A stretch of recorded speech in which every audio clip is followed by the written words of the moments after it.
নাচানাচির পর্ব শেষ করে বসে পড়লাম খাওয়া দাওয়ার টেবিলে। শুরুতেই দিয়ে গেল ভেটকি মাছের ফিশ ফ্রাই ও তার সঙ্গে টমেটোর সস। ফিশ ফ্রাইটা কিন্তু ফাটাফাটি ছিল। এরপরে এলো স্যালাড, তার সঙ্গে রুমালি রুটি এবং রুমালি রুটির সঙ্গে চিকেন আচার।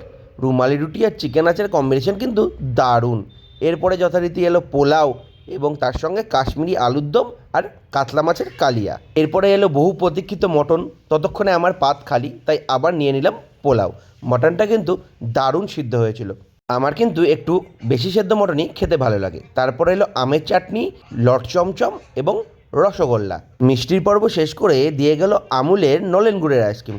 এটা কিন্তু আমি প্রথম খেলাম। মুখশুদ্ধিতে ছিল সাতমোলা।